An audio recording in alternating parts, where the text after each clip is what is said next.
knock you down. Listen to me, many of you right now, life's got you up against the rope, and you got to do me a favor. Like, you can't give up. You can't give in. Pain is temporary. Pain is your friend. Pain is going to take you to the next level. When you going through pain, I know what you're feeling. I know exactly, because I've been there. I've done that. But you got to work through it. And the reason why most of you are not successful is because every single time stuff not going your way, you give up, you quit, you let go, and people feel weakness. They feel it.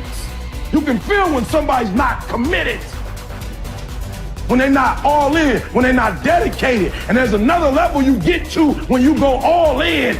Winners win and losers lose. There are going to be times that you're going to be wondering, why should I keep showing up and working my business? Why should I keep at it? Why should I keep showing up to the conventions? Why should I keep picking up the phones and making the phone calls? Why should I keep fighting for my goals and fighting for my dreams? And what I want to remind you is that you got to show up for your life regardless of the circumstances. You got to show up in spite of the naysayers. You got to show up in spite of the conversation going on in your mind. You got to show up for your life, because if you don't, nobody else will. If you want unreasonable results in your life, you've got to be willing to be unreasonable. Part of being unreasonable, you don't judge according to appearances. Part of being unreasonable, you can see it because you believe it. You must have the faith to call forth those things that be not as though they were. You've got to decide, I deserve this, and I'm going to have it. You've got to say yes to your life. You've got to say yes. Yes to my dreams. Yes to me. Yes, I can make it. Yes, I can. Doesn't matter how many failures I've made. Doesn't matter how many mistakes I've endured. Doesn't matter about my defeats. Doesn't matter about what I've done. Yes, yes. I don't care about the fact I'm in a hole now. Doesn't matter about where I am. The last chapter to my life has not been written yet. If you judge me now, you'll judge me prematurely. I'm still in the process of transforming my life. I'm still in the process of becoming. Yes. The brilliance of Thomas Edison was not in his mind. It was something much more ordinary and often much less respected. I've got no imagination, he once said. I never dream. I've created nothing. If you're someone who doesn't like Edison, you might think that this is Edison admitting to stealing his inventions from other, more brilliant inventors, like Nikola Tesla. Not quite, but he did readily concede that most of the credit belonged to something other than his brain. The genius hangs around his laboratory day and night, Edison said. If anything happens, he's there to catch it. If he wasn't, it might happen just the same. Only it would never be his. What he's talking about is showing up. The incredible, underrated power of clocking in every day, putting your ass in the seat, and the luck this seems to inevitably produce. Edison lived in his laboratory and never missed a day. Like Gehrig, even when he was sick, when he was tired, or when visited by tragedy or disaster. The modern conveniences we can trace to his lab then owe far more to his body than his brain, to the compounding power of consistency rather than sheer brilliance. It wasn't about inspiration. It was about getting to work, show up and try. Get on the treadmill, pick up the violin, script out some sequence, reach out to some clients, read some reports, lift a couple weights, jog 1 mile, cross one thing off the to-do list, chase down a lead. It doesn't matter what it is. All aspects of our life benefit from this circumscribed kind of thinking. Just as long as you do something every day, that is the important thing. Show up.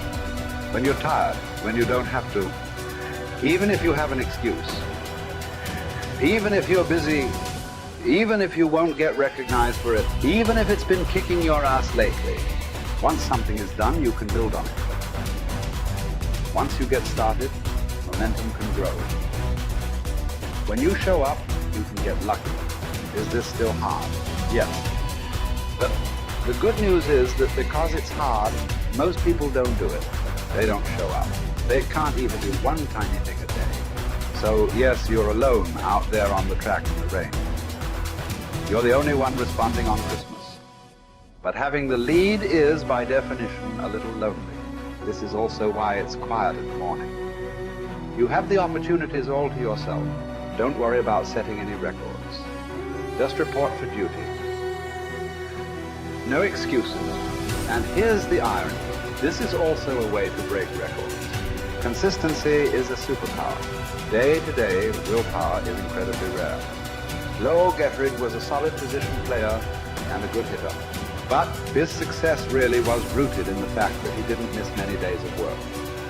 It's quite likely that had he continued at his normal pace and not been stricken with R's, that he would have put up career numbers that surpassed Babe Ruth. Gettrig wasn't just able to show up despite injuries and fatigue. He also had to push through ennui, doubt, and just plain not feeling it. He had slumps like we all do, but he also understood what they meant. As a minor leaguer, he had struggled at the plate and thought about quitting. The Yankees' owner sent down a scout to walk Gehrig through the very basic math of a batting average. A good hitter hits 300, and hitting 350 is terrific. Hitting 400 is almost unheard of. What does that translate to? Missing on 6 tries out of 10. A hitter can also go days, weeks without touching the ball. That's what the scout told him. The most important thing a young ball player can learn is that he can't be good every day. You don't have to always be amazing. You do always have to show up. What matters is sticking around for the next at-bat.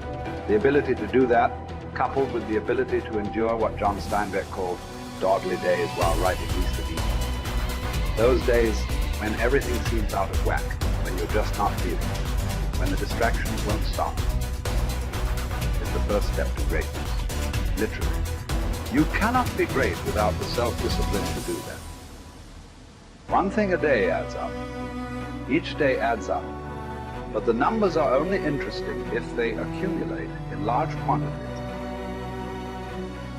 You guys that are just getting started, you're not going to start right here. You're going to start down there, probably in another city, another town. I grew up in Lake Charles, Louisiana, no money, raised by a single mother. I was in debt at 25 years old. First thing that I had to do in my life was not learn a new skill. First thing I had to do to get my life moving in the right direction was self-development. It is vital. It was vital for me that I improved myself and I could start depending upon me. I had to show up every day with some rituals, some disciplines, and start getting myself to trust me, not trust others, but trust myself to do the right thing every day. One of the things that I started doing was beating the sun up every morning. I'm going to beat that sun up every morning so that I have the discipline and the control over my life. So I knew, hey, before that thing pops, I'm going to pop. I'm going to get out of bed, depend on myself, get up at the same time every day. And for me, that time, regardless of where I was beat that sun up. No matter where I am, I'm going to beat that thing up. So it gives me a sense of control over my own life. Second thing,